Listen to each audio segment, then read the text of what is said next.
El gobierno de la tarde.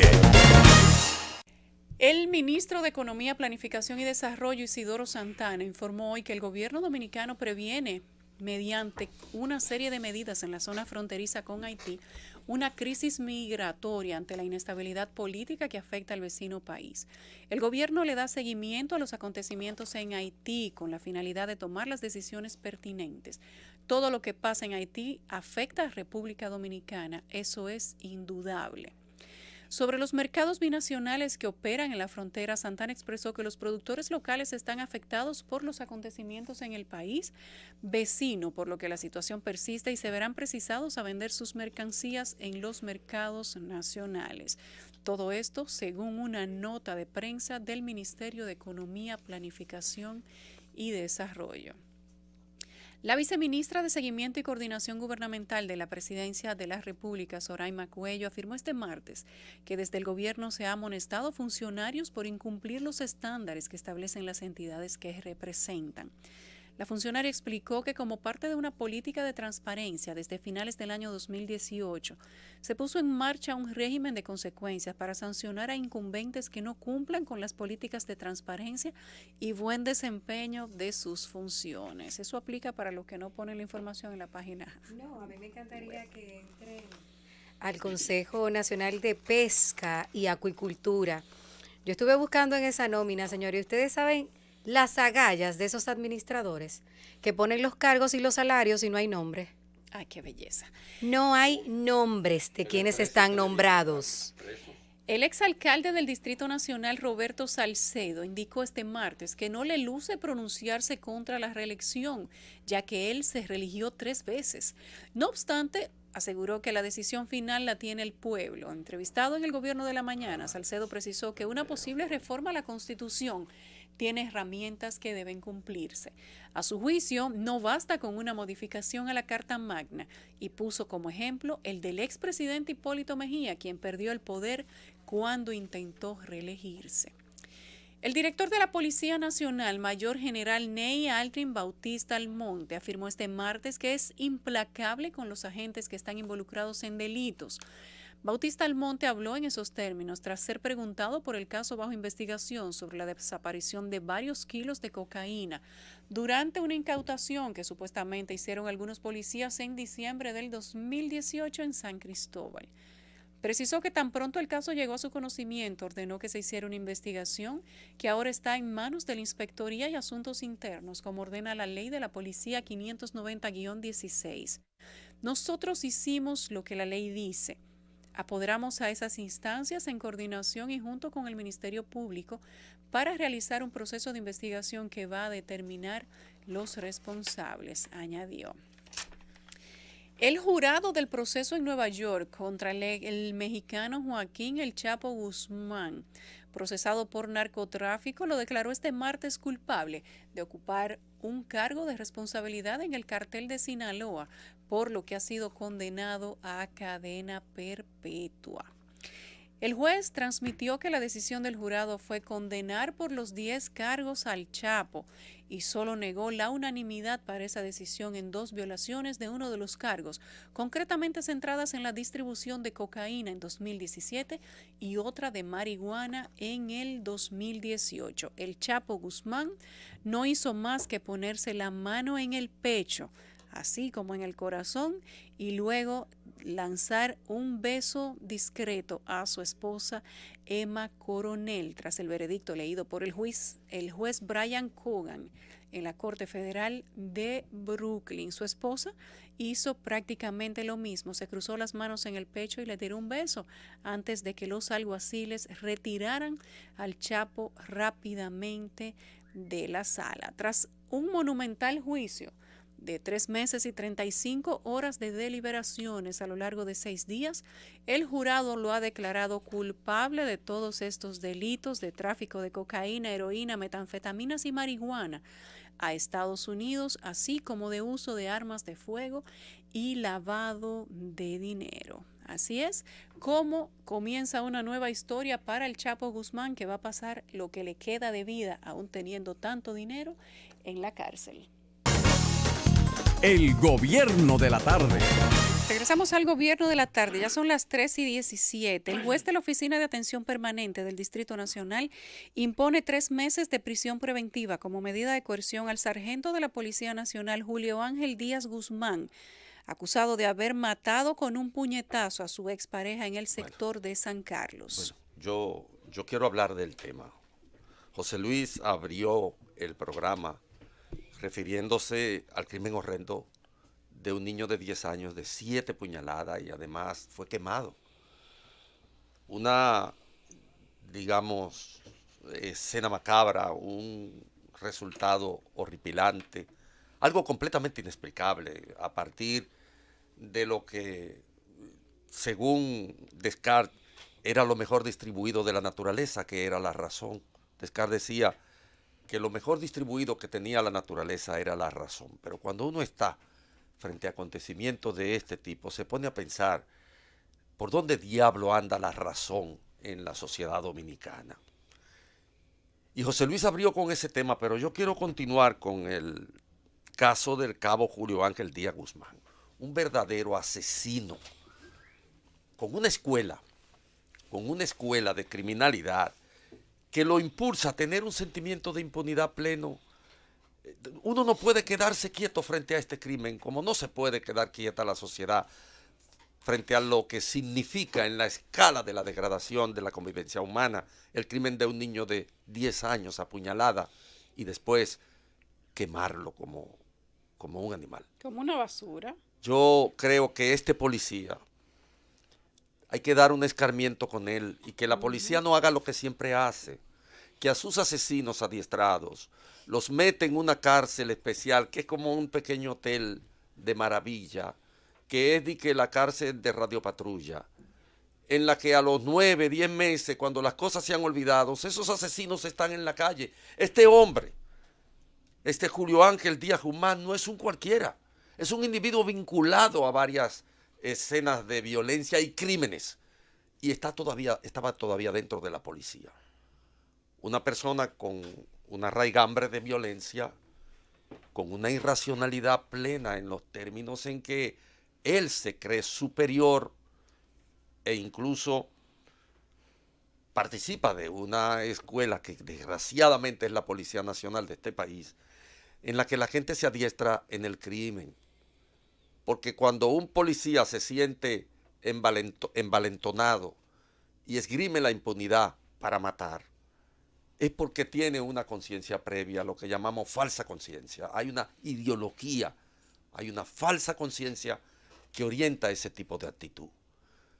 Es una muerte atroz, una trompada bestial de un sujeto que además, solo de verle la tipología lombrosiana que tiene, recurriendo al estereotipo que hacía Lombroso del asesino, tú sientes como un miedo solamente con verlo. La sociedad dominicana tiene que sentarse en el banquillo del psiquiatra. A quien hay que acostar es a la sociedad dominicana en el banquillo del psiquiatra y analizarla, porque este nivel de violencia, que comienza por la violencia estructural, se ha generalizado de tal forma que quien maneja una pequeña parcela de poder se cree con derecho de vida y muerte sobre los demás. Y este es un ejemplo de ello. Este es un verdadero ejemplo de ello. Por lo tanto, nosotros hacemos un llamado como gobierno de la tarde, porque este nivel de criminalidad espantosa en el que estamos viviendo desdice mucho de una sociedad civilizada. Las amigas de la víctima, de la jovencita Paola, han dicho hoy a algunos medios de comunicación que la versión que ha trascendido de que este monstruo era pareja de la jovencita es falsa, que nunca fue su pareja, que por el contrario ella se negaba a tener una relación con él, a pesar de que él la asediaba, la perseguía, la acosaba de una manera u otra. Sin embargo, ella nunca aceptó que este señor fuera su pareja, jamás. Él tenía meses persiguiéndola, según las versiones de sus amigas. Incluso ellas cuestionan, varias, lo que se dijo inicialmente a través de patología forense, de que ella había fallecido de muerte natural. De un infarto. Coño, de pero la verdad barbaridad. que este es un país del carajo. Cuando el video de Vela... Era lo más natural, era que se Exacto. muriera. La salsa de Plantación Adentro de Rubén Blades Sí. cuenta la historia del tipo que mata al mayoral a palos. Y dice el médico de turno puso muerte por causa natural. Que te den un atún de palo, lo natural es que te mate. Claro, que te den un trompón de esas dimensiones. Entonces es bastante irónico. Me encantaría saber los estándares de ese legista o esa legista, sea quien sea, Una para... patóloga, decía el primo. Pero es que- policía también. Pero que inclusive... Esa es la vaina porque no Inacif se Se ha había dado- tratado tapar. Pero no se había dado A el esa hay que informe, investigarla, el informe con todo el respeto técnico del de la mundo. muerte de ella, no se había emitido. O Sí, sea, eso hombre. fue un informe verbal lo que dio la patóloga. Pero Oye, ¿cómo va a ser? así haya sido con un ábaco. Hasta con el lenguaje de señas. Sus condiciones como facultativas están en dudas, Pero claro. por las razones que sean. Pero ¿y cómo de muerte de causa natural? Sí, naturalmente murió por la Por el trompa que fundazo. le dio ese animal. Y hay dos cosas. Ella recibe el golpe, según nosotros podemos ver en el video, y luego cae. O sea, Sí. y cae Ay. de aire en el suelo. O Horrible. sea, Yo ni evidentemente quise ver el video porque tengo una indignación. que tuvo con dos eso. episodios, uno cuando recibe el fundazo y el otro cuando se da en el suelo. ¿Cómo puede ser que el resultado sea un infarto? Bueno, imagínate, el corazón tiene Bueno, que paralizar. Al final casi todas las muertes son un paro. Por Ahora, infarto. ¿qué lo provoca? El detalle. O sea, el médico legista está, entre otras cosas, para ver si hay un elemento externo, una externalidad. Sí, claro. Y un golpe como ese es una externalidad. Bueno, Pues no todo- fue una enfermedad, no fue por condición hereditaria. Todo el mundo entonces muere de un infarto porque En el general, hecho de que se te pare en el general corazón. casi todas las muertes son un paro. Ahora, ¿qué te genera el paro? Ahí sí hay una externalidad, que en este caso insistimos, un golpe que puede ser contundente, punzocortante, de bala, de lo que fuese. Y para eso está un legista. No es fortuito que se intente malversar la realidad de la muerte de esta joven. Eso es lo que No, no, no, considera no. sus amistades, sus No, pero parientes, claro y es que lo no, que por están Dios, pero- denunciando. Pero es un Se trata de un abuso. sargento de la Policía Nacional. Además, Aparentemente es tiene un relaciones. abuso, Entonces, señores, no puede ser que una institución como el 3 meses INASIF de prisión, ¿verdad? esté metiendo los dos pies en un hoyo en situaciones como esta. No hay una institución fuera de las que trabajan con los índices de violencia de género, como el INASIF, que conozca todas las cifras de cuántas mujeres mueren a mano de hombres y que sea precisamente una patóloga, una mujer la que salga con un comentario irónico a decirle a la familia, ella no tenía nada, lo que ella le dio fue un infarto. Resulta doblemente hiriente. No, fue peor. Sí, una la manera- familia fue, perdón. Ella fue es tan peor. criminal La como el familia sargento. fue la que le dijo que cuando ella le comunicó que fue un infarto, que ella no tenía nada. Y ella le dijo, sí tenía porque se murió de un infarto. Le No, dijo la patóloga. y además- Claro, la patóloga es policía. El problema de eso es que hay un espíritu de cuerpo absolutamente irracional que opera para ocultar estos crímenes. Y obviamente uno tiene que decirlo con toda franqueza, aunque uno sea, qué sé yo, soñador, aunque uno piense, pero esto es una bestialidad. Y una institución que comienza por querer tapar eso con INASIF es una barbaridad, una verdadera barbaridad. Nosotros imaginamos que habrá algún tipo de consecuencia para la patóloga. No, y en adición, para la patóloga puede haber consecuencias si falsifica el informe. Eso hay que tenerlo claro, una falsificación de un documento privado. Pero algo que es muy importante es que cuando se hace ese tipo de declaraciones, se revictimiza a la víctima y a la familia. Es decir, mi pariente, mi familiar está muerto y alguien me dice no, que murió de un infarto. Cuando es lógico que lo que provoca la muerte fue lo que sucedió, el golpe que le propinó el sargento Razo de la policía. Los dos hechos que acaban de ocurrir, tanto la muerte del niño como la muerte de la joven, tienen un trasfondo muy importante para nosotros y un llamado a conciencia de nosotros. Una sociedad que no cuida a sus niños, que no cuida a sus mujeres, es una sociedad que va mal. Y además que es una situación para nosotros insostenible. Dicen las autoridades que han apresado ya 3 personas por el asesinato del niño de 9 años, cuyo cuerpo fue encontrado quemado. Da pena las fotos que nosotros hemos recibido del niño que resultó muerto. Yo no podía Ni verlo. siquiera era un niño que tenía No, corpulencia un niño para flaquito. defenderse. Ay, Dios. Un niño que se le notaba en la apariencia, la carencia. Sí, un niño pequeño, Y delgado. en su muerte se notan otras carencias, que no son solo las materiales. Ese fue víctima desde que nació. Entonces ahí está... Víctima de la pobreza, víctima de todo. Atención los actores del sistema. Ahí tienen un caso espectacular para construir una investigación. Y no para que esto necesariamente, porque hasta mi hijo de 6 años va a preparar un buen expediente en ese sentido. Yo creo que está fácil. La clave no es eso, es el mensaje que va a mandar la sociedad con este tipo de cosas y de casos. ¿Qué va a ocurrir dentro de un tiempo para que podamos construir una sociedad donde eso se evite, se pueda prevenir? Sin embargo, cada día son más. Cuando aquí hablábamos del caso del panameño, que no sabemos si bajo los efectos de haberse fumado cualquier cosa, fue el momento en el que atacó, violó el bebé de 2 años y luego lo mató, lanzándolo contra la pared. ¿Ustedes recuerdan ese caso? Él era la pareja sentimental de la madre del niño, que también no voy a entrar en las consideraciones de cuál es su responsabilidad. Pero nosotros decíamos aquí que no hay nada en el alma de una persona que asesina a un niño. Una criatura que no puede defenderse, que en múltiples o quizá en la totalidad de las ocasiones no ha provocado su muerte. Un niño no puede hacer nada que le vaya a provocar la muerte que no sea salir corriendo y tirarse al frente de una patana, las víctimas, lanzarse a un río, cosas claro, como esa que se escapan del control de un adulto. Pero ¿cómo puede ser que un niño sea el saldo de una venganza entre dos adultos? Que yo insisto, incluso ni siquiera tomándolo por ahí, con el perdón de la madre, a quien, por cierto, creo que también merece un buen interrogatorio, y lo digo con toda la responsabilidad, no me voy a hacer gracioso con eso. Esto va más allá de una venganza personal. Por lo que hemos indagado desde esta mañana, la idea de disminuir esto a la posibilidad de una venganza 1-1, donde el niño es el eslabón intermedio entre esas dos relaciones, me parece, y yo sé que Milciades Guzmán es lo suficientemente inteligente como investigador, corto y flaco.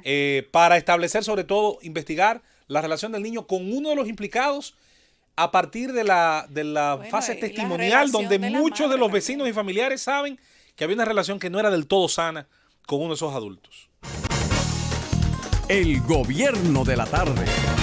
Regresamos al gobierno de la tarde, son las 3:32. Las juntas de vecinos, asociaciones y dirigentes comunitarios del municipio San Antonio de Guerra denunciaron hoy que la Cámara de Cuentas incumple la entrega de auditorías realizadas a la alcaldía de ese municipio para saber sobre el manejo dado a los fondos que administran las autoridades municipales.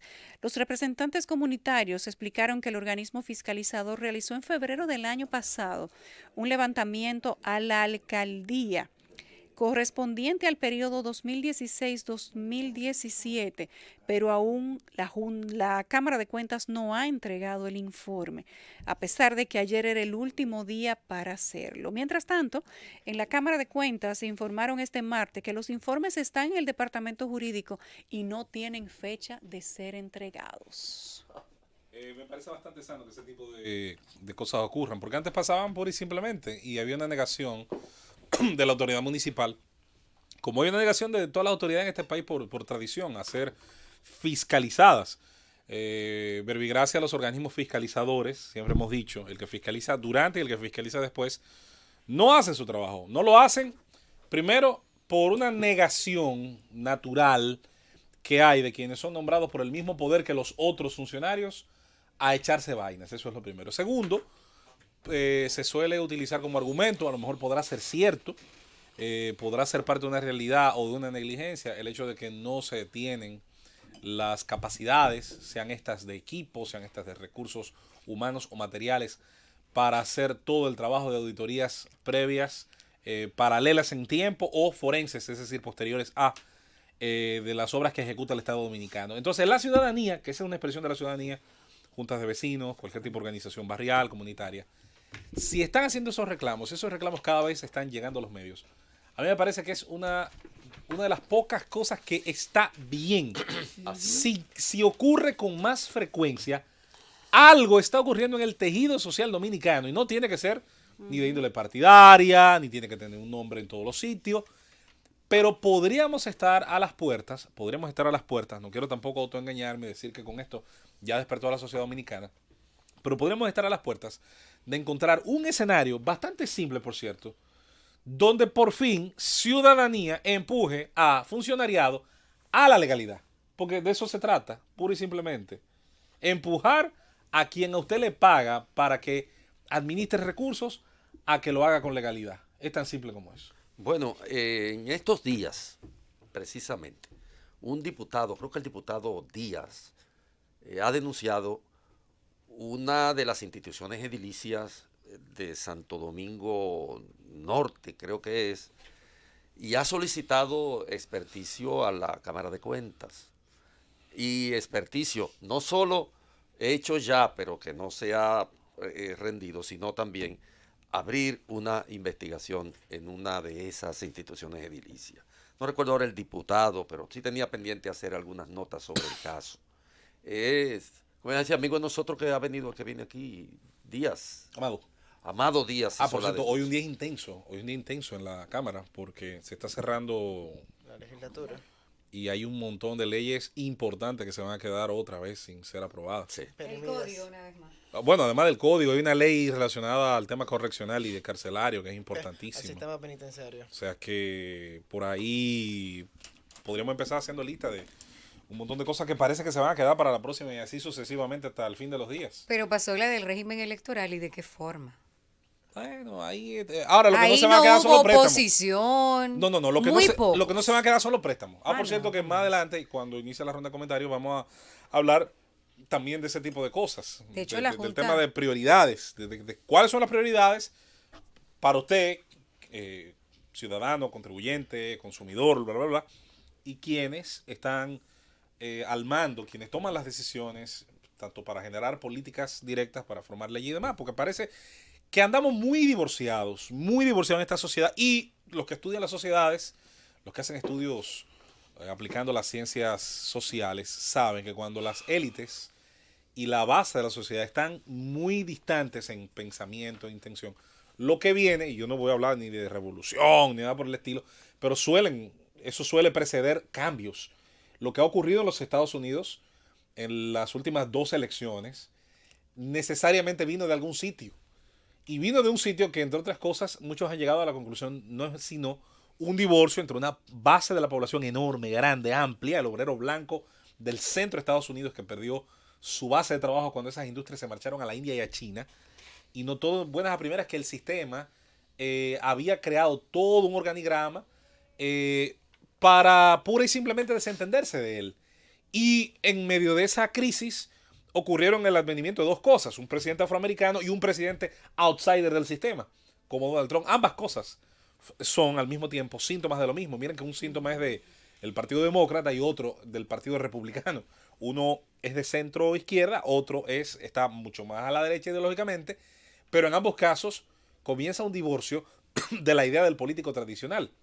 Bernie Sanders es un ejemplo de eso, Alexandra Ocasio es un ejemplo de eso, ambos a la izquierda, pero a la derecha también hay otros ejemplos de lo mismo. Entonces, en nuestro país da la impresión, cuando uno oye a un presidente hablar de república digital y de que se va a luchar para reducir la brecha digital y de que este país se integra a la vida 2.0, pero te quieren subir el impuesto para el ingreso de aparatos celulares. Óyeme, por eso uno le tiene a veces que dar oído por lo menos 5 minutos a cualquier teoría de conspiración. Hay algunas que son bastante buenas con respecto al hecho de que si las redes son el único lugar donde los poderes fácticos no controlan la opinión. Oye, yo insisto, yo soy el cazador de teoría de conspiración, pero hay algunas que a mí me entretienen muchísimo porque son bastante interesantes. Y que tienen punta por donde tú puedes afilar, que tú puedes sacar la madeja, el bollo y hilvanarlo. Exacto. Porque, por ejemplo, ¿cómo se explica que 2 días después del presidente de la República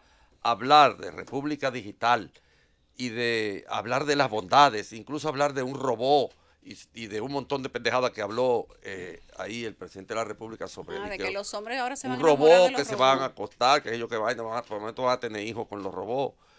Después de hablar todas esas cosas, sale este hombre de aduana y propicia un aumento a la importación de celulares. Pero además, hay que ver la enorme carga impositiva que tiene la telefonía en este país.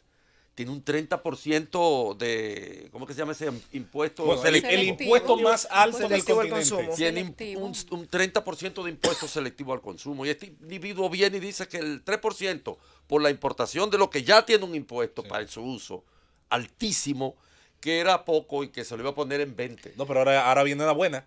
Ahora no han hecho el favor, no han tenido la misericordia de dejándolo en un 8. Ah, sí. Pero el 8 no estaba ahí. Ay, hombre, qué buenos son. Porque el 20 fue un globo de ensayo para que la gente se alitraneara, para cuando lo bajaran a 8, entonces Todo el sintieran que mundo fue un conforme. favor. Sí. Claro, dije ayer que esa era la teoría de Lenin.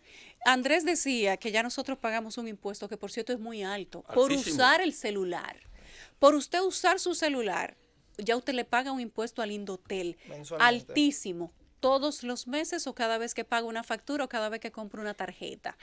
Ahora, en lo que esto consiste es que aparte de que ya usted paga una serie de impuestos donde está incluido un 3% del gravamen que ahora aduana pretende aumentar, ese impuesto en adición va a ser 166 veces mayor al que ya usted paga en este momento. O sea, que de verdad tener un celular y usarlo en este país va a ser un lujo. Va a ser un lujo como tener un carro de lujo, va a ser un lujo como tener una casa en casa de campo y va a hacer cosas, va a ser un servicio como que es algo privilegiado. Y ciertamente así es como se está manejando. Hay dos cosas de este tema que a mí me llaman mucho la atención y es el rejuego que se hace con los impuestos. Bajo el impuesto, subo el impuesto, decido que lo puedo poner a 8, decido que La lo puedo teoría de Goebbels, decido que lo además. puedo poner a 20, No, pero eso los es- impuestos están marcados por el principio de legalidad. Solamente el Congreso Nacional, solamente el poder que tiene toda la legitimidad puede subir o bajar un impuesto. Lo que pasa es que aquí hubo una reforma, creo que fue la reforma del 2012, sería, Andrés, Y fue la del ellos 2012 y que decidieron aumentó, decidieron no sí, aplicarlo. que pero- aumentó el impuesto de la importación a los celulares Sí. en un 20%. Y no solamente a los celulares, hay muchos otros productos que también entraron en esa categoría y no se ejecutaron en el momento, sino que producto de otro acuerdo, entonces, de manera administrativa, se Ese. fijaron en unas tasas inferiores. Ese sigue siendo el Y problema. eso también fue un error. Que Lo por que a- hay es que que por orientar la acuerdo- calidad del gasto, ya aquí no aguantamos un centavo más de impuesto. El gobierno de la tarde. Regresamos al gobierno de la tarde, son las 3:45, un martes cargado de informaciones, algunas positivas, otras muy negativas, como los casos de asesinato que estamos manejando, analizando el día de hoy. Dice la madre del niño del ensanche Isabelita que el supuesto El Marica la había amenazado con matar al niño luego de una pelea y que ella estuvo con el hermano y que la amenaza era: te voy a dar por donde más te duele. Ella dice que el señor El Marica, su nombre de pila es Samuel, la amenazaba constantemente porque ella había tenido este tipo de problema y le dijo que tú tuviste problemas con la hermana, pero ahora yo sé que tú tienes un hijo, tu hijo anda por ahí. Pues como ustedes saben, el cadáver del infante fue encontrado ayer al mediodía en su cama, en condiciones deplorables, con 7 puñaladas, amordazado, atado por la boca y además en otras condiciones que debe darla más adelante el INASIF y la Policía Nacional. Solo se sabe que los vecinos del lugar encontraron el cuerpo del niño porque acudieron a la vivienda para ver por qué salía humo de allí. Wow. Esas son declaraciones dantescas y Así es. también una Bueno, inmensa hilera de interrogantes le José llegan Luis a llegó uno de cuando- Panamá y hay muchas cosas que se están diciendo sobre ese método Cosa para que la gente no entiende seleccionar todavía. las Bueno. confrontaciones. ¿Qué es lo que pasó ahí, Mire, José Luis? primero que Explícanos eso. nada, destacar que Panamá fue una serie de emergencia. Creo que Así como es. sede de emergencia pasó la prueba. Nadie duda que su capacidad hotelera y logística es muy alta. Panamá es una ciudad, señora, y debo comenzar por ahí diciendo que había estado 2 veces, 2 estadías muy cortas. Ahora tuve el chance de estar más tiempo. Y cuando uno está en una ciudad así de grande, una ciudad enorme, y se pasa 9 días y no oye un motoconcho, no ve una sola chatarra en la calle, ve una ciudad grande, una megalópolis, una ciudad grande, enorme, para Claro. explicar el término, limpia. No es una ciudad sin problemas, los tiene. No es una sociedad perfecta. Tiene problemática. De hecho, este año es electoral. Traté de indagar lo más que pude. Siempre la política panameña me ha resultado interesante, sobre todo porque se replican algunos procesos que vemos aquí.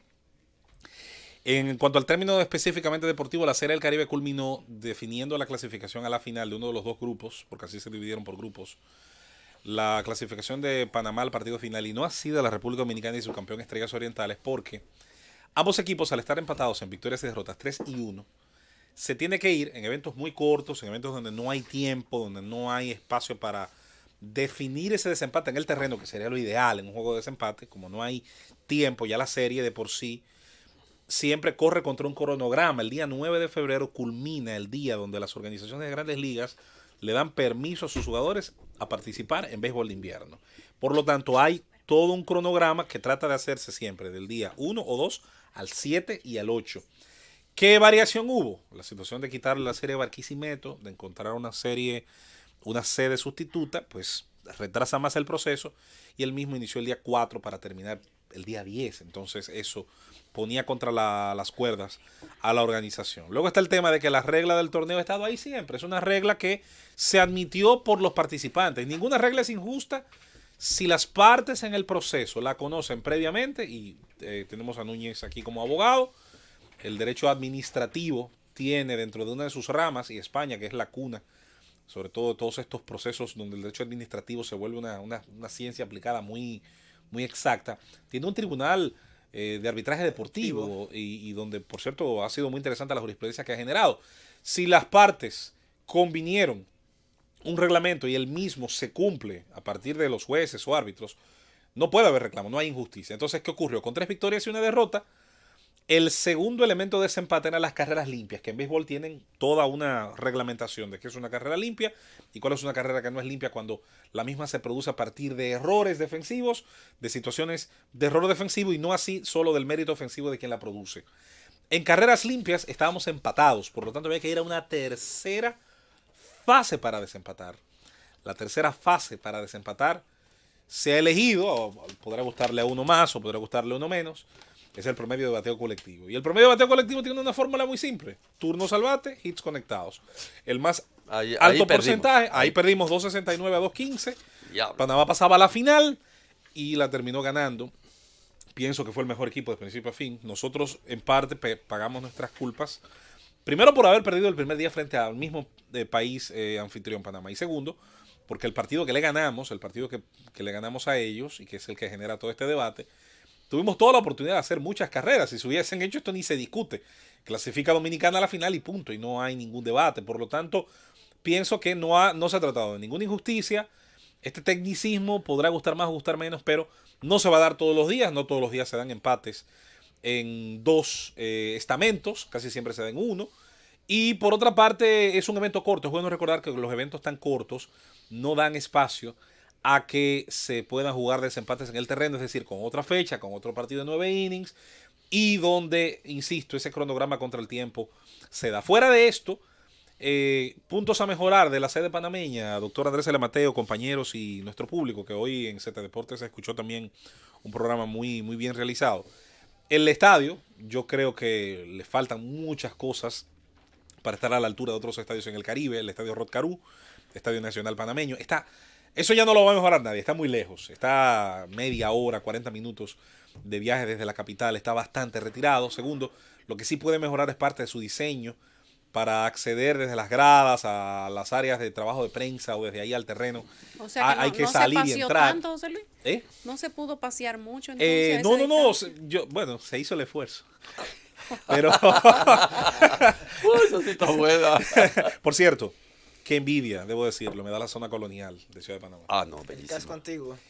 No tiene, y perdón a los panameños, porque con el piropo viene el fundazo, no tiene la historia de la nuestra, pero tiene el cuidado que yo envidio. Es que no tenemos nosotros. Lo mismo pasa con San Juan en Puerto Rico. Eso te iba a decir, que lo mismo pasa en Puerto Rico. Y en Panamá me Pero parece yo que he la casa de estado en gobierno Panamá 2 veces se y me encuentra encuentro en la zona colonial. muchísimo En la zona más colonial. bonito que Panamá. Lo que acaba de decir Eduardo. Los rascacielos. Bueno, Yo me lo encuentro más bonito el pero es que- país, ¿no? Bueno, tú- nosotros tenemos nuestra zona de Pero es que tú has rascacielos dicho excepto los rascacielos, como si son dos edificios antenas. viejos. No. Mira, yo te voy a enseñar una foto que me tomé Un desde pequeño Miami. El tornillo. desde el mirador del piso 64 del Hotel Hard Rock.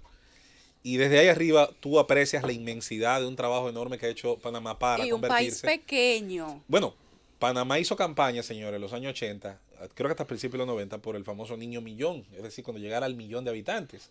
Cuando Panamá llegó al famoso niño millón, se hicieron toda la promesa del mundo porque el niño millón iba a ser el niño a partir del cual se le iba a asegurar a los niños panameños. Después decían que era el pobre millón, pero bueno. ¿Dónde está el niño millón ahora? Está vivo por ahí, es un personaje.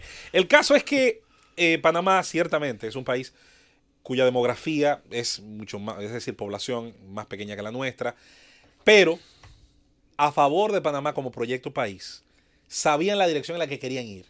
Tomaron las decisiones en pos de ir en esa dirección. Atrajeron la inversión extranjera, pero no la trajeron porque pusieron un letrero, vengan por favor, no. Porque generaron las condiciones, primero, de seguridad jurídica, que son esenciales. Yo siempre he dicho, qué pena, hay un paraíso fiscal. No, a mí me preocupan los paraísos judiciales. No, A mí me preocupan más los paraísos yo fiscales quiero que los paraísos hagan uno fiscales. también. No, yo quisiera Entonces, que hagan uno como Suiza. Una sociedad. Y que todo el que tenga grande fortuna Claro. quiera venir a traerla aquí. Ahora que las autoridades funcionen como funcionan Es esos la países. cosa. Porque el supuesto problema de los paraísos fiscales es precisamente eso. Suiza tenía un avanzado sistema bancario Claro. y Panamá tenía, aunque tuvo problemas Panamá, por el tema de los Panama Papers, un sistema muy avanzado de constitución de compañía, de registro de compañía, que facilitan la inversión. Además de que Panamá es un mercado financiero Que ahí es donde yo digo. de lo más avanzado de Que ahí Latinoamérica. es donde yo digo, Eduardo, y Tiene más de 200 bancos. Lo dije- Tú caminas por Ciudad de Panamá y lo que ves lo es di- banco y el banco y distrito banco y financiero. banco. Lo dije cuando salió el Panama Papers. Los Panama Papers no iban a servir para solucionar nada, ni para arreglar una sombrilla. Le traje a don Andrés, porque esto sí me pareció interesante, un trabajo del periodista panameño Horacio Estriví, es un economista y periodista, porque esto sí que me gustó. Y encontré un paralelismo extraordinario. Panamá es, según la CEPAL, junto a la República Dominicana, Parece escrito por los... exactamente, es el país, según la Comisión Económica para América Latina, junto al nuestro, que más va a crecer del circuito de América Latina. Es una situación interesante porque Panamá tiene solventado una serie de problemáticas que nosotros estamos pensando en cómo solventarlas. Y sin embargo, el ciudadano panameño critica, cuestiona y se pregunta, ¿y por qué no toda la población panameña siente ese 6% de crecimiento? Y hay un cuestionamiento extraordinario. Es decir, un gobierno que está creciendo un 6, como el de Varela, todo el mundo sabe que va a perder en las elecciones de este año. Todo el mundo lo sabe, las encuestas lo dicen. Va a perder, no tiene de otra. La candidata oficialista no tiene cómo sacar la cabeza. Bueno, en Panamá hay elecciones limpias y no es como aquí, que aquí las elecciones están Y mediadas aún por un así ellos se montón de quejan. factores. No hay una cosa Aún más así crítica se en quejan. temporada electoral que un panameño.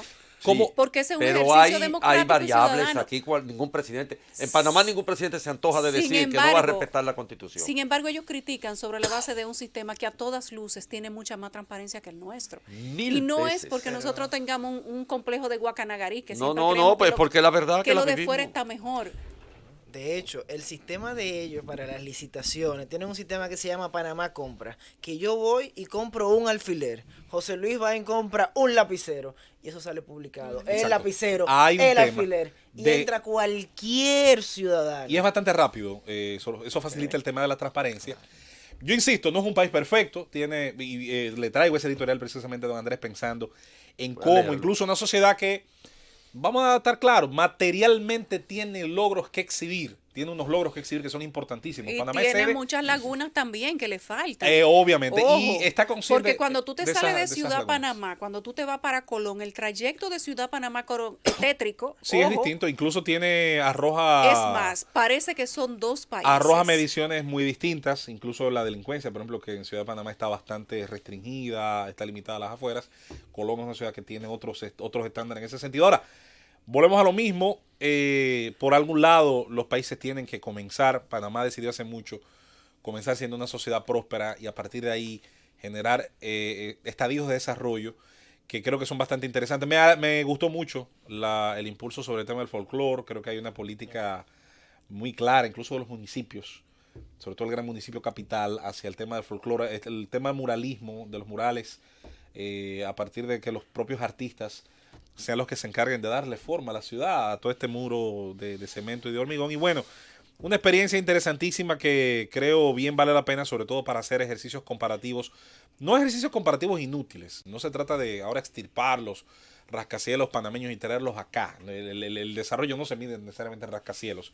Suecia tiene muy pocos rascacielos y a mí me encanta la idea de esa sociedad. Ahora, de lo que se trata Hoy es... nosotros tenemos rascacielos que valen más que 3 de lo de Suecia. De lo que se trata es de generar la libertad Hay uno en a la los carne ahí individuos que da la hora. para sus emprendimientos y para que los mismos puedan ocurrir en una sociedad competitiva y que esa competencia se termine ganando a partir del mérito, la creatividad, el trabajo, no de mi relación con el que gobierna, no de la parte que yo le voy a dar al que Pero gobierna. Eso tú sabes es. que, José Luis, yo insisto, a nivel de belleza, República Dominicana, que me perdonen mis amigos panameños, le lleva muchísimo a Panamá.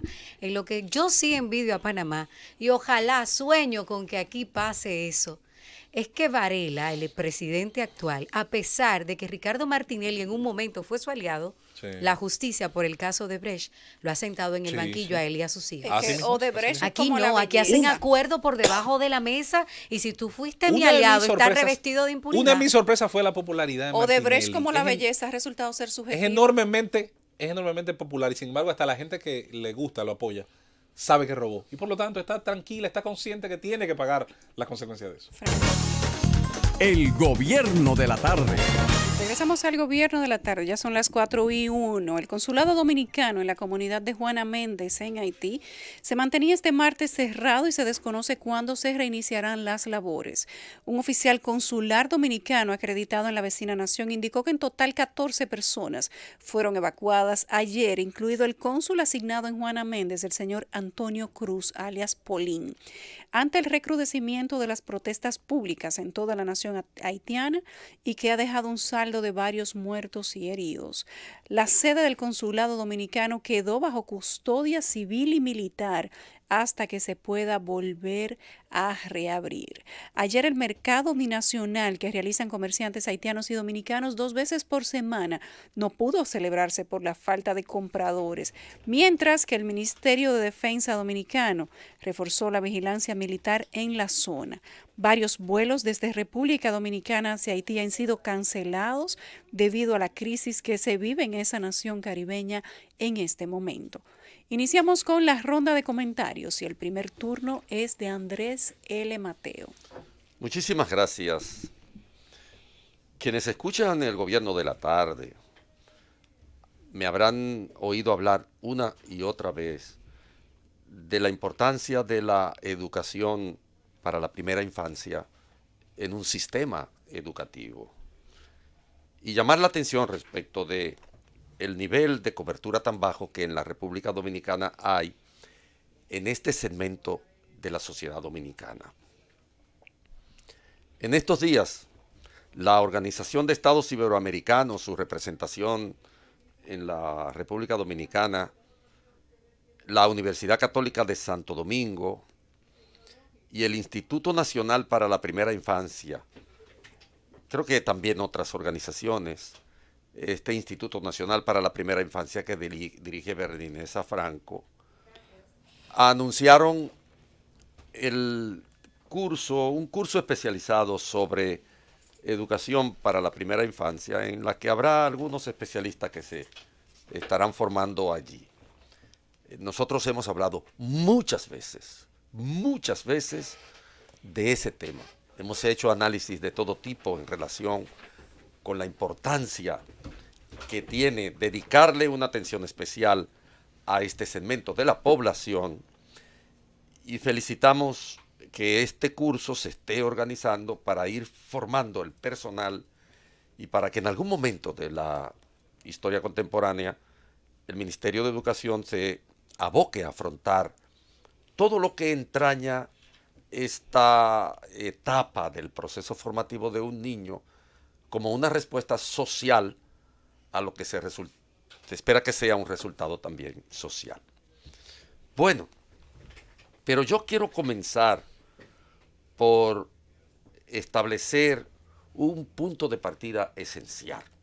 Y esto ningún técnico del sistema educativo podría discutirlo conmigo, en razón de que estaríamos completamente de acuerdo. Este Instituto Nacional para la Primera Infancia tiene que estar dentro del sistema educativo. Es una necesidad que todo el sistema educativo como tal enfrente el déficit que hay de cobertura en la primera infancia, de 0 a 5 años. Si nosotros incorporamos este Instituto Nacional para la Primera Infancia al sistema educativo y no que funcione así aparte como está funcionando ahora, no hay ninguna duda que el Ministerio de Educación se vería beneficiado porque ello va a contribuir a unificar la totalidad del sistema y a darle fortaleza a los objetivos de obtener mejores resultados, porque no hay ninguna otra forma de medir la eficacia de un sistema educativo que no sea a partir de los resultados que el sistema emite, que el sistema proporciona en el orden social. Es la calidad de los egresados lo que dice de la eficiencia o no de un sistema educativo. Por lo tanto, este aspecto de la primera infancia, de su atención como parte integral y fundamental del sistema, y veremos por qué, este aspecto, sin ninguna duda, que no puede quedar como algo desgajado del sistema. La atención a la primera infancia es fundamental para el sistema educativo. No debía estar fuera del sistema educativo. La verdadera zapata de Así esa es. construcción. Y quiero señalar algo sobre la baja cobertura de la primera infancia en nuestro sistema educativo. El sistema educativo dominicano no tiene estadísticas certeras respecto de qué queda fuera de la cobertura real. Pero algo sí es cierto y concurrente, y es que ni el 12% de los niños de 0 a 5 años van a el sistema de estimulación temprana en el marco de la escuela, en el marco del sistema educativo. Y esto es fatal, pero muy fatal, porque revela una deficiencia enorme en lo que respecta al sistema mismo y además asegura, garantiza que el sistema es un fracaso de antemano. Y no lo digo yo, lo dice la ciencia contemporánea, ¿no? Contemporánea, la neurolingüística lo ha establecido de manera evidente, fehaciente, con todos los estudios que se están haciendo en el mundo de hoy sobre neurolingüística y sobre neurociencia. Evidentemente que este es un punto de partida indiscutible y que no vemos ninguna posibilidad de que sea de otra forma. El sistema educativo dominicano solamente tiene el 12% apenas de cobertura en la edad de 0 a 5 años. Y este es un dato dudoso. Ciertamente no sabemos el nivel de cobertura que tiene, aunque Berlinesa Franco, que dirige el Instituto Nacional para la Primera Infancia, ha dado algunos datos respecto de qué cubren ellos. Obviamente que estos datos no están integrados a las estrategias de formación del sistema. No es posible, por ejemplo, y lo escribí más de una vez en la prensa de este país, artículos larguísimos sobre el tema. No es posible hablar de una revolución educativa sin superar este déficit en la cobertura de la primera infancia. Es tan simple como eso. Para empezar, las revoluciones educativas no existen. La educación es procesual, la educación tiene una escala dialéctica a partir de la cual todos los procesos del conocimiento, todas las estructuras nociológicas se dan de manera procesual y por lo tanto nadie decreta una revolución educativa. Pero una cosa es segura, en los términos en que los resultados de un sistema educativo son predecibles o no.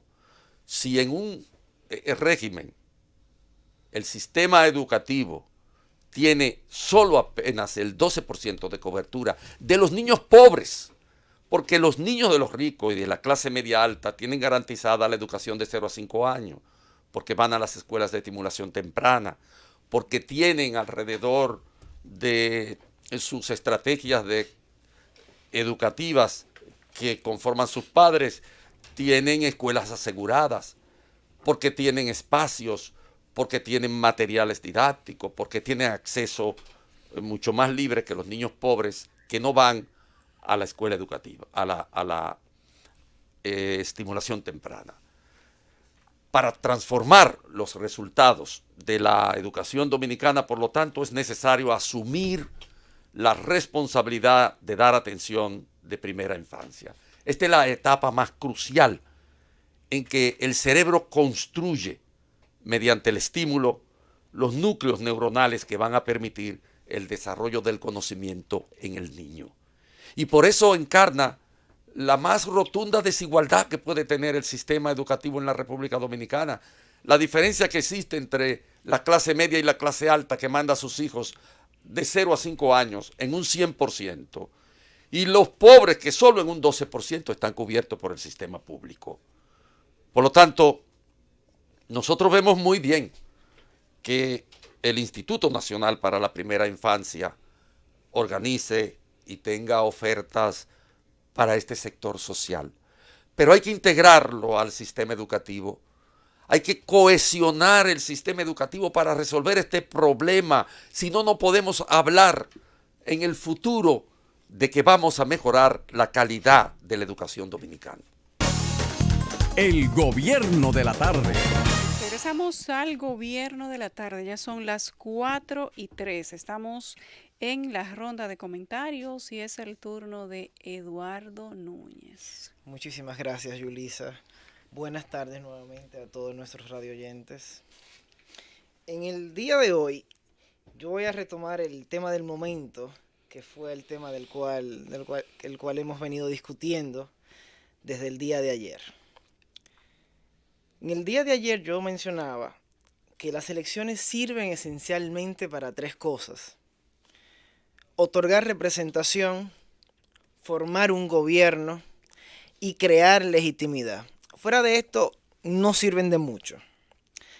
También recordaba en el día de ayer que nuestro sistema electoral está llamado a obedecer a una realidad constitucional concreta. No está llamado a ser perfecta, no está llamado a ser ideal, pero sí tiene que respondernos a nosotros y a nuestra Constitución como ciudadanos, como dominicanos. ¿Por qué digo esto? En la pieza recientemente aprobada por la Cámara de Diputados se registran muchos artículos que son susceptibles de observación, pero a mí me inquietan 2 principalmente. En primer lugar, los artículos 198 al 201 registran lo que conocemos como la obligatoriedad de registrar las firmas encuestadoras. Esto a mí me sorprende por varias razones. Primero, porque no veo una necesidad de control de las encuestadoras. Tal vez la lógica detrás sea controlar la veracidad de lo que estas encuestas publiquen. Pero ahí viene el gran problema. La veracidad, o sea, decir exactamente la verdad, no es un requisito para el uso público de la palabra. Si fuese así, los economistas no podrían hablar. O, por ejemplo, el horóscopo no podría publicarse. La aspiración de controlar la información que publican las encuestadoras es una aspiración loable, es una aspiración que lo que busca es controlar la desinformación, pero también es insensata y es utópica, porque per se la información que da una encuestadora, el último control es el 15 de mayo, al momento de las elecciones. Después de ahí no se tiene un parámetro objetivo para decir por qué controla una firma encuestadora. En adición a eso también hay que entender lo siguiente. El límite que realmente encuentra el uso público de la razón o el uso o la publicación de una información son los límites que vienen dados por esos derechos personalísimos, como el honor, la imagen y la intimidad. Más allá, es muy difícil configurar límites, sobre todo en el caso de las encuestas, cuando éstas no tienen por qué ser exactas. De hecho, no pueden serlo. Eso implicaría que puedan predecir el futuro. De todas formas, en el tema de la información y del control de la información, la ley se queda rezagada en un aspecto muy importante, y es que en la ojeada que yo pude darle antes de unirme al elenco esta tarde, no vi nada, ni una mención a las redes sociales, lo cual preocupa, porque el principal vehículo, el principal canal de intermediación, el principal canal ahora de campañas políticas, de política digital, de ciberpolítica, son el Internet y las redes sociales, que nuestra ley orgánica del régimen electoral ni siquiera las menciona, es preocupante. A todo esto, hay un aspecto también de la ley que no puedo dejar de mencionar, aunque en los días que vienen la ley será un tema por el asunto de los delitos electorales, por el sistema de arrastre que aún tenemos, pero hay algo muy importante que ya discutimos aquí con el tema de las primarias. Y es lo que yo me siento en la obligación de recordar. Miren, la sociedad, nosotros no podemos ser la sociedad que no tiene recursos para honrar su compromiso con el desayuno escolar o con el sistema educativo y darnos el lujo de tener unas elecciones en las cuales se gasten miles de millones de pesos. O sea, la sociedad que no tiene la capacidad de defender su medio ambiente no puede darse el lujo que un candidato a la presidencia esté legalmente autorizado a gastar casi 20 millones de dólares, más que en España, similar a Francia. Una sociedad, como se vio hoy muy claro, como se vio durante el fin de semana, azotado por una alta tasa de feminicidios, no puede consentir que se gasten miles de millones en la actividad política y no en medidas efectivas para erradicar la violencia de género. Mire, nos estamos perdiendo en cosas que son básicas y tarde o temprano nos va a pesar. Para hacer política no puede requerirse tanto dinero. Miren, yo no estoy hablando ni siquiera ni de la corrupción, ni del despilfarro que nos afectan, y hay que estar claro, son las principales preocupaciones. Mi aspiración es simplemente un ejercicio de sensatez y sentido común. Si nuestra cultura electoral cuesta miles de millones de pesos, tenemos que cambiarla, tenemos que cambiar de cultura electoral. Tal vez debemos de pasar de anuncios en vallas, de llamadas turbo, del clientelismo, a la presentación de programas reales y a la celebración de un debate. En resumen, o para finalizar, la política no puede seguir funcionando en contra del Estado. El gobierno de la tarde. Ya son las 4:22. Escuchamos los comentarios de todo el equipo y es momento del comentario de Rosa Encarnación.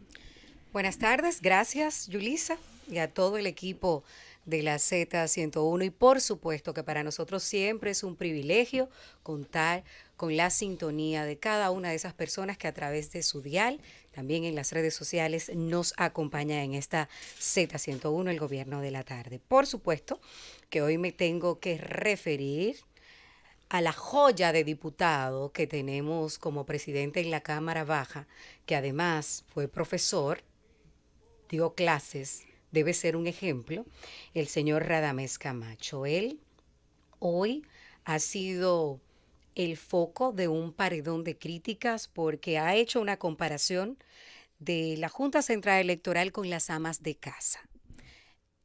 Este tema de denigrar a la mujer cuando se quiere hacer algún tipo de símil para caer de forma graciosa a la sociedad, a mí no me provoca risa, no me parece un chiste. Al contrario, los niveles de ofensas, si vienen de una autoridad como desgraciadamente es usted, solamente porque al momento de ir a las urnas, la gente parece que tiene una venda en la cara, en los ojos, usted por eso es diputado hoy, señor Radamés Camacho. Este señor hoy hizo una comparación de que la Junta Central Electoral, refiriéndose al tema de las primarias abiertas y cerradas que están programadas para octubre y que la Junta Central Electoral está pidiendo al gobierno central que patrocine el 80% de esas primarias cuyo costo está estipulado en 1.449 millones de pesos y que ellos solamente van a entregar 200 millones de pesos en total violación a la ley de partidos, que en el artículo 47 indica claramente, hasta un niño de 2 años lo puede entender, hasta una abuelita de 90 que tenga Alzheimer lo puede entender, indica que los partidos políticos son quienes deben encargarse del tema económico para la celebración de las primarias.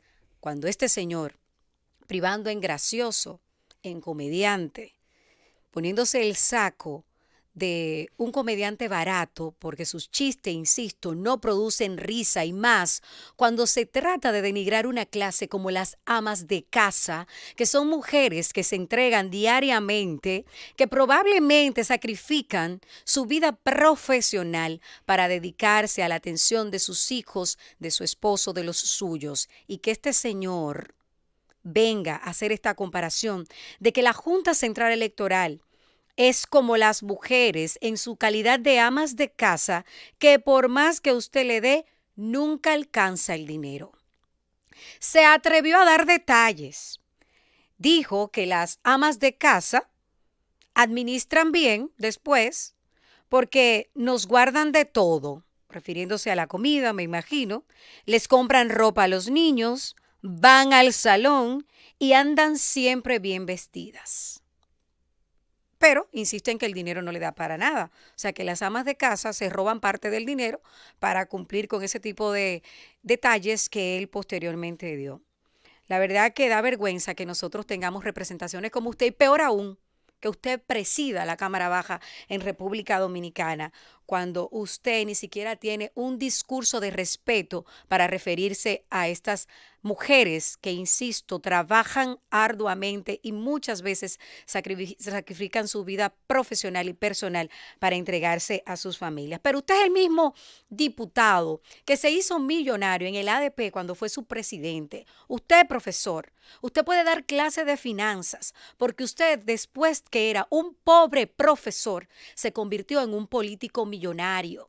Pero la pobreza de su alma, ni todos los millones que usted ha podido recolectar la pueden cambiar.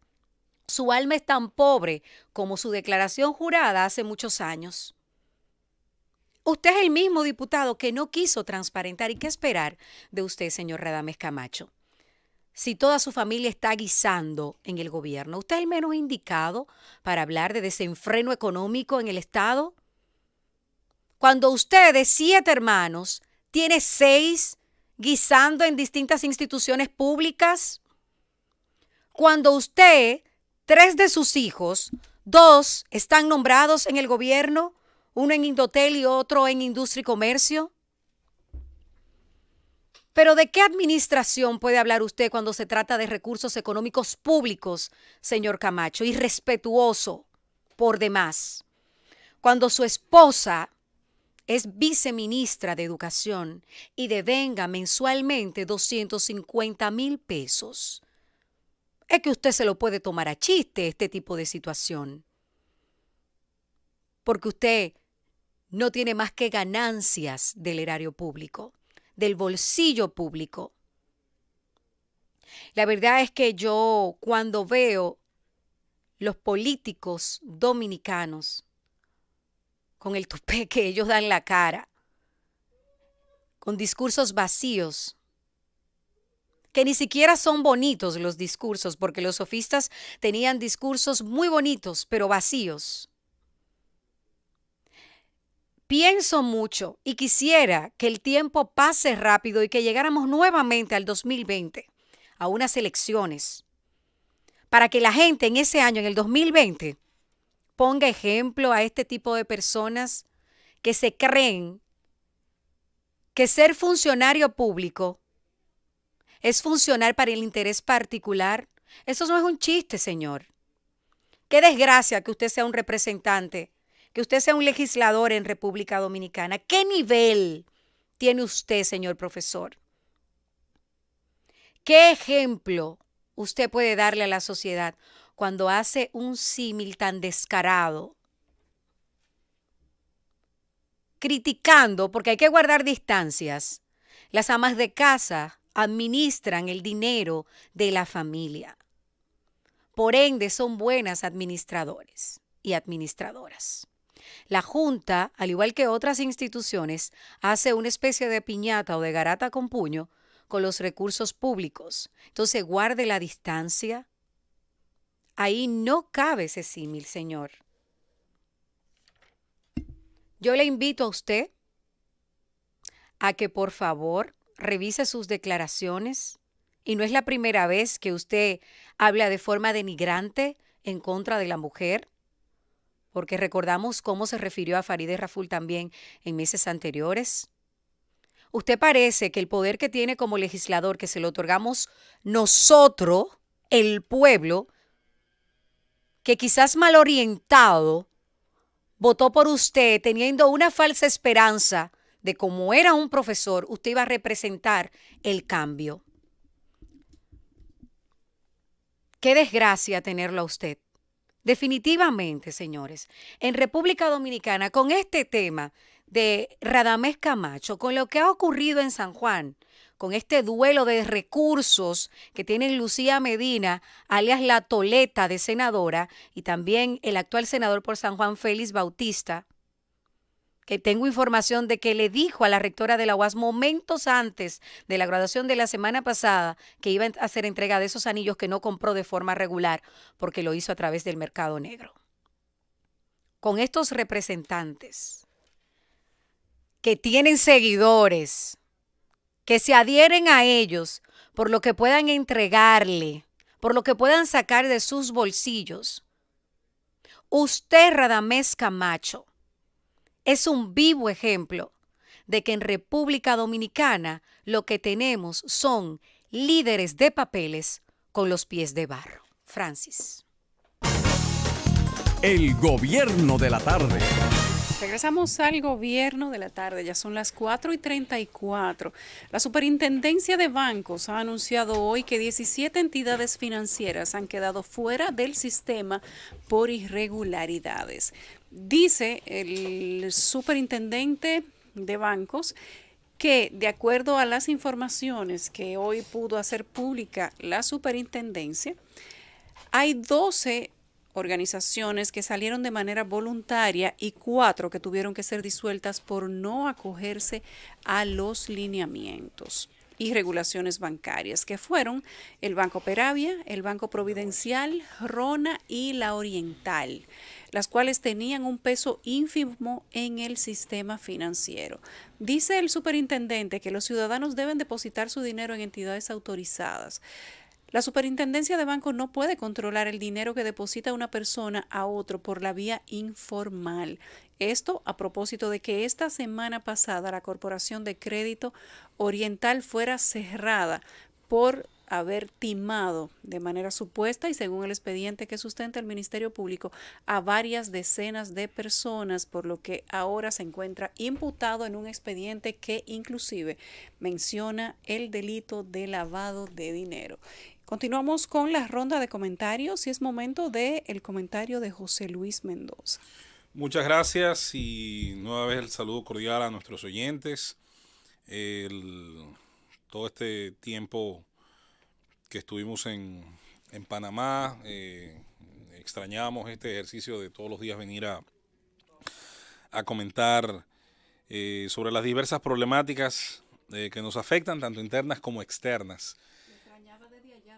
Número 20, algo así. Sí, de verdad que uno con todo y todo. Con una brisita y un espectáculo de luces. Tú sabes que el tema de la comunicación, y yo que empecé por el deporte, siempre lo he dicho, creo, o quiero creer a veces, siempre es vocacional. Yo no creo que nadie haga un ejercicio de comunicación como oficio.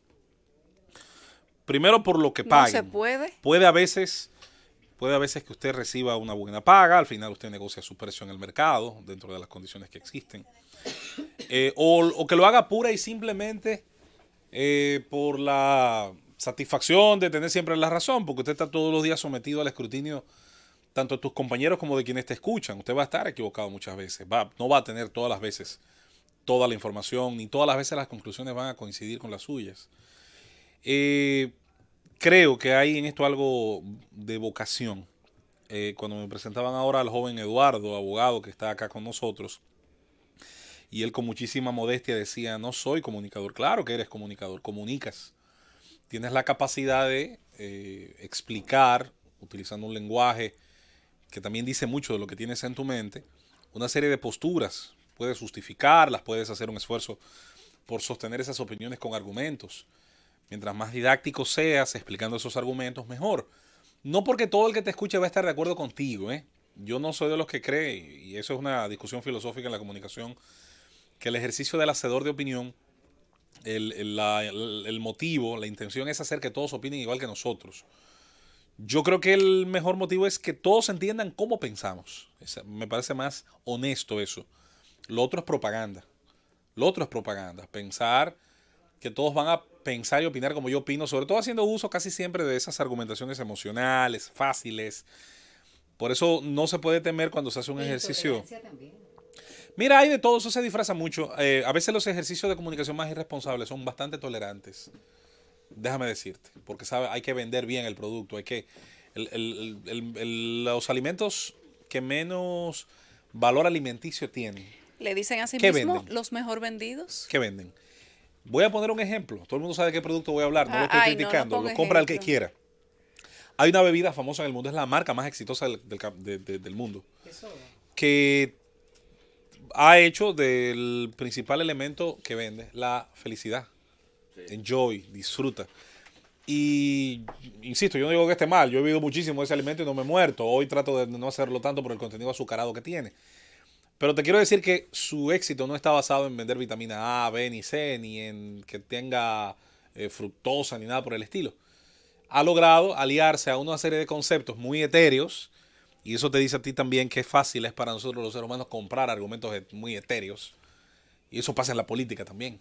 Si no, fíjate lo fácil y ligero que suele ser para ciertos liderazgos construir su base, tanto electoral como de apoyo permanente, sobre la base de luchar por un mundo mejor. Bueno, pero ¿qué es para usted un mundo mejor y qué es para mí un mundo mejor? ¿Y cómo se lucha para eso? ¿Sacrificando qué vamos a llegar a ese mundo mejor? ¿Usted va a sacrificar poder? Me gusta la idea. ¿Usted va a sacrificar libertad de mía? No, no me gusta la idea. Váyase al carajo. Esa, por ejemplo, es un interesante punto de partida. La comunicación, entonces este ejercicio de comunicación, que yo insisto, quiero creer que el 90 y tanto % de la gente que lo hacemos, tenemos la vocación para hacerlo. Y a lo mejor pudiéramos estar de vacaciones en Tahití, en Hawái, pudiéramos estar cruzando la ruta del Sikkim, esa carretera maravillosa que está allá en los Himalayas.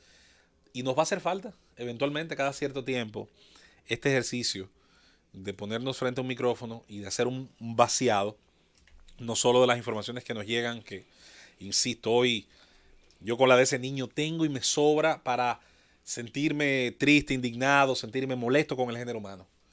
Pero al mismo tiempo hay otras que medianamente intentan equilibrar la balanza y uno hace un esfuerzo como por también pensar que hay otras cosas importantes, y eso venimos a hacer precisamente. Por cierto, quería hacer hincapié brevemente sobre el tema de los impuestos. La República Dominicana está gobernada por una autoridad política que hace muy poco tiempo, no voy a decir el número exacto de días, pero no son tantos, anunciaba con mucho júbilo que se habían superado por no sé cuántos millones, creo que 2.000 millones, algo así, las metas de recaudación. Las metas de recaudación, anunciaba la autoridad, la agencia pertinente, eran superadas por una cantidad importante. Al mismo tiempo que se decía esa feliz noticia, sobre todo feliz para los fines de la agencia recaudadora, la República Dominicana, la sociedad dominicana es bombardeada cada 3 meses y esencialmente cada año de manera especial, en todos los ejercicios fiscales, es bombardeada por la información oficial que habla del crecimiento. Y el Banco Central y las distintas agencias sacan punta a esa información y te dicen que crecemos un tanto, que la CEPAL nos proyecta un tanto, que ese crecimiento es el mayor en el área, o es de los mayores. Y yo incluso he tenido a veces que hacer el ejercicio de ponerme del lado incómodo, de decir, señores, esos cálculos se hacen con las mismas medidas que se hacen del 66 para acá, no se las están inventando nadie. Ahora, ¿cómo entonces nos explica un Estado grande, enorme, un elefante inmenso que hemos permitido que crezca en cada ejercicio político, que se ha convertido no ya en una agencia de servicios públicos, que es lo que mínimamente debe ser un Estado, ¿verdad? sino que se ha convertido en un monstruo, en un ogro generoso, que termina siendo, atención a esto, la esperanza del trabajador. Señores, en República Dominicana la esperanza del trabajador es un puesto en el Estado. Ya ni siquiera necesariamente tiene que ser el sector privado, como medianamente o de manera saludable tendría que serlo en la mayoría de los casos. Se convierte en el anunciante ideal para los medios de comunicación. Se convierte en el cliente soñado para toda compañía que supla algo, lo que sea. Se convierte en la esperanza de todo el que pretende tener un liderazgo social, porque entiende que la única manera de ejercerlo es manejando una nómina pública, donde pueda asignar, donde pueda nombrar, votar, cancelar. El Estado, en países donde las cosas funcionan, es una cosa muy distinta a la nuestra.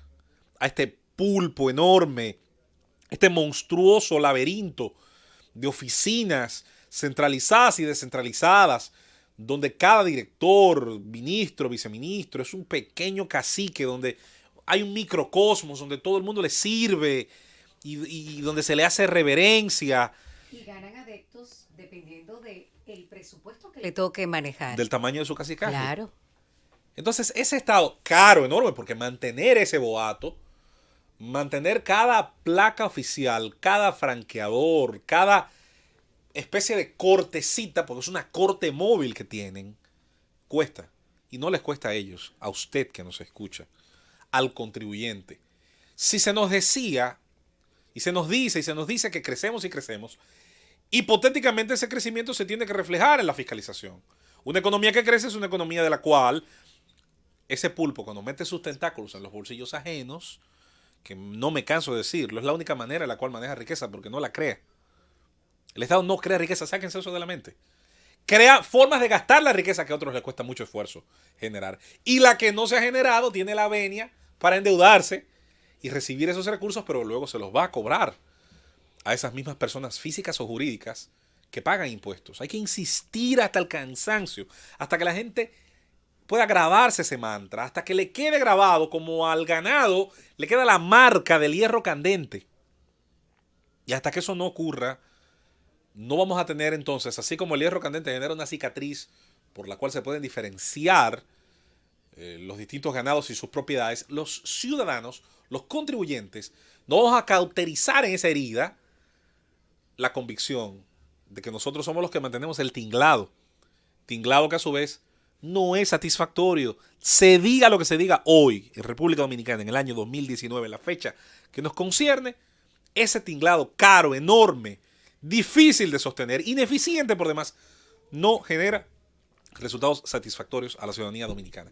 Una ciudadanía que ha sido culturizada, que ha sido educada, alfabetizada, en un mundo donde, insistimos, le han enseñado desde que tiene algún uso de razón, el camino a la gloria está en un nombramiento.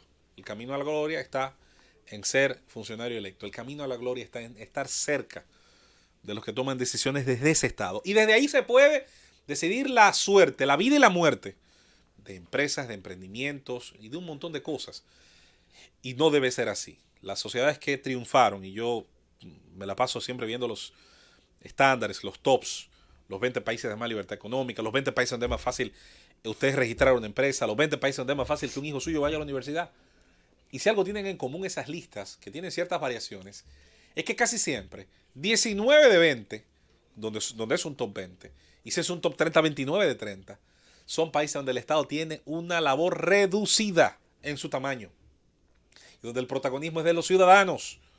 No porque ese tipo de sistema garantice el éxito, no. Porque permite el fracaso. Y permite que usted pueda fracasar una y varias veces y volver a empezar. Como es la historia de los grandes hombres de éxito que provienen, hombres y mujeres de éxito, que provienen precisamente del triunfo de los emprendimientos individuales, de los emprendimientos que hoy conocemos como marcas, que hoy conocemos como aplicaciones, que hoy conocemos como inventos, que hoy conocemos como patentes, etcétera, etcétera, etcétera. Dicho esto, y en conclusión, que no pase desapercibido como un chisme de un par de días la intención de meter de contrabando un impuesto, la elevación de un impuesto de un tanto por ciento, de una quinta parte del valor, eso es un 20%, una quinta parte del valor, a la entrada de unos aparatos que, por cierto, no son aparatos rarísimos utilizados en cosas muy, muy extrañas. No, señores, celulares. Probablemente uno de los mejores logros de esta generación fue ver cómo se democratizó el acceso a la información. Algo que no diseñó, por cierto, ningún político dominicano, algo que no diseñó ningún diputado, algo que no diseñó ningún ministro, que no se sentó a pensar un funcionario, algo que decidió el mercado. Porque este aparato que tengo en mis manos y que es un celular, para quienes nos están viendo a través precisamente de las facilidades que da el mundo de la tecnología, porque este aparato alguna vez fue un lujo inalcanzable para la mayoría. Va a volver a ser un lujo inalcanzable, te anuncio. Si queda en manos del diseño de los políticos que provienen de ese estado de cosas. Bueno, no, por los impuestos que le acaba de poner la dirección de aduana, va a volver a ser otro lujo. Que es precisamente eso, es el ejercicio de ese estado de cosas. Que es un estado caro, enorme, que busca allí donde quiera que se pueda generar riqueza, está buscando su parte. ¿Pero qué está proponiendo a cambio de esa parte? Nada. Cógele No cariño está proponiendo a tu cacarita, nada. José Luis. No está proponiendo nada y mientras las reacciones, insistimos, sean ligeras, sean leves, sean hasta cierto punto de satisfacción por la misericordia de ese enorme ente. Bueno, lo dejaron en un 8, no es un 8 que usted no pagaba, es un 8 del que estábamos todos exentos.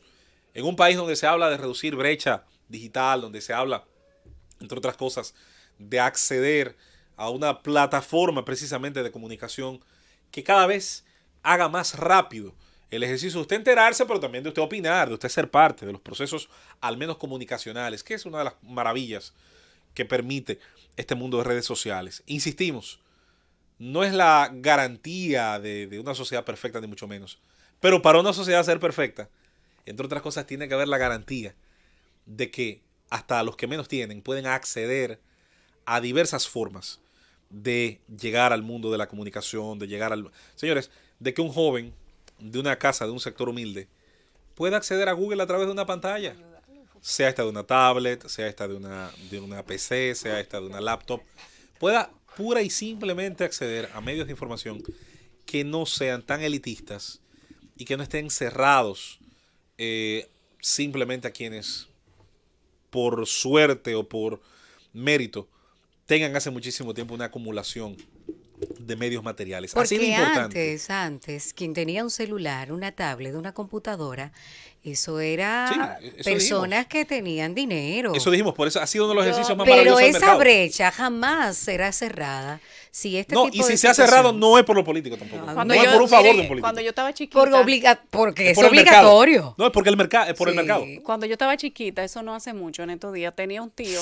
que trabajaba en una compañía que me reservó el nombre de bienes raíces y él llegaba con este guayahielo. Se parecía a lo que sacaban el hielo de lo frío, pero una cosa enorme. Y nosotros, los niños, íbamos todos a ver cómo funcionaba el aparato. Aquello era toda una novedad. Fue como cuando Y llegó no- el 3D aquí. Sí, y no todo el mundo tenía la posibilidad de tener un celular, independientemente de todo lo grande y lo poco manejable que fueran, pero sin duda era el momento en el que los celulares empezaban a llegar a República Dominicana y la gente entendía o quizás hasta se ilusionaba con la época en el que eso pudiera ser un aparato de uso cotidiano, que fuera una herramienta sencilla y que le llegara a todo el mundo. Hoy, cuando ya es de uso masivo, cuando es cotidiano, cuando se convirtió en un aparato sencillo, entonces ahora resulta que va a ser más caro. Y es que probablemente ese acceso que tiene uno a la tecnología a través de un celular, a ellos les parece que está muy fácil para el ciudadano. Y quizás por eso qué se hay la que- quieren poner y en por qué hay que China. dificultarlo? Ese no es el rol del Estado. Se supone, José Luis. Insisto, ese no es el rol del Estado en ningún lugar donde la sociedad funcione. Más bien es lo contrario. No se habla del Estado precisamente como un ente que tiene que defender a los más desvalidos, a los que menos acceso tienen a las riquezas y demás. Aquí, cuando se asignan esos impuestos selectivos al consumo, se está haciendo un ejercicio justamente de lo contrario. Se está haciendo un ejercicio Eso es al correcto. revés. Y es bueno que esto no pase desapercibido. Insisto, no puede pasar como un chismoteo de 2 días. Tiene que señalarse como el típico ejercicio de un Estado que de manera subrepticia, gradual, ligera, ha venido convirtiéndose en lo que no era y en lo que hoy me parece va a tardar mucho tiempo en desmontarse. Incluso si llegara gente al poder político con la convicción de desmontar esto, lo que le va a tomar no tiene madre, no tiene nombre, Sí, eso es verdad. tanto en tiempo como en costo político, porque ya se ha instaurado toda una cultura, la cultura del nombramiento, Mira, de la contrata, de la licitación. tú me has clavado una pequeña incertidumbre que yo la tenía en principio, pero que ni siquiera me atrevía a arrojarla sobre la mesa. Y es que la decisión de aumentar el precio, el gravamen para la importación de celulares va mucho más allá de la voracidad fiscal. La voracidad fiscal la conocemos, es un gobierno angurrioso que no tiene cómo toparse con un equilibrio entre lo que entra y lo que sale. Tiene que gastar y gastar y gastar, porque a este régimen no le importa gastar. Te nombran a por ejemplo, que cancelan a un director general y al que estaba ahí lo nombran asesor de lo mismo que tenía. Y hay una superabundancia de nominillas. Por ejemplo, la nominilla A, B y C que financia el gobierno comenzó siendo una nominilla de mil y pico de millones de pesos. Anda por 8.000 millones de pesos anuales. Nominilla con la que se financia casi toda la estructura media y alta del partido. Bueno, más allá de esa voracidad fiscal que tiene su razón de ser en esa mentalidad clientelista, esta decisión, por lo tanto, plantea otras cosas. El director de aduanas no es verdad que iba a tomar esa decisión sin consultar al presidente de la República, porque es trascendente, porque da en un punto, da en un costado de la realidad social dominicana que creía haber superado esas etapas de contención, de obstrucción de la información libre al Oye, don ciudadano. Andrés, un celular, un teléfono móvil. No, Hoy día muchas cosas. No es un dactiloscopio, No. es un aparato de uso De todos los días. masivo. Cotidiano. Lo explicábamos aquí, nosotros cuando hicimos la primera crítica, analizábamos el hecho de que un celular comenzó siendo un poder de demostración social. Sí. Y yo recordé el guayahielo que tenía Julito Sí, Jacín. también. ¿Tú te acuerdas? Que tenía un guayahielo grandísimo y todo el mundo lo miraba y Julito Jacín agarraba y se ponía a hablar con su guayahielo y era ya un hombre estratosférico. Todo el mundo lo veía Pero con yo no creo. admiración. En esa época era un poder de demostración social. El que exhibía un celular tenía una preponderancia social, un papel, un nivel de... Por ejemplo, Pero ya no. Si le subieran los impuestos al blindaje para vehículos, ¿quién protesta? Bueno, claro, nadie. Yo no. Si le subimos los impuestos a las navajas para cortar tabaco, No. Señores, es que aquí no es cuestión de impuestos. Nosotros ya no aguantamos una gota más de impuestos. Aquí es cuestión de orientar el gasto, la calidad del gasto. Esta gente usa el dinero público de manera desenfrenada en cosas que no son importantes para la población, en lujos personales, particulares, en comprar adeptos. Nosotros, yo estoy casi segura Tránsfuga. que desde el Lo inicio nombran no es jueces a verdad los que ellos tránsfugas. tenían la intención de aumentar un 20%. Eso fue lo que ellos hicieron para que la gente considere que fue un regalo el dejar ese aumento de un 3% llevarlo a un 8%. Un globo de También lo ensayo. dijimos aquí, ¿te acuerdas? Lo Eso no analizamos, fue, que era una eso estrategia fue fríamente mediática. calculado. Pero se le pasó. Se creen los únicos se le- inteligentes. Se le fue el mingo, se le fue todo porque el porciento fue demasiado exagerado. Es que la voracidad fiscal no puede llegar a tal punto sin hablar primero de cuál va a ser el orden en el que se van a organizar los gastos. Aquí no hay moral de ninguna institución del Estado, de ningún funcionario y de ningún político de hablarle a este país que aquí hay que subirle 0,5% a ningún gravamen, a ningún concepto impositivo, sin antes ellos decirle a este país cómo es que van a empezar a administrar los recursos que ya tienen, que por cierto, en su mayoría lo utilizan para echárselo en los bolsillos. Así es. Bueno. El gobierno de la tarde.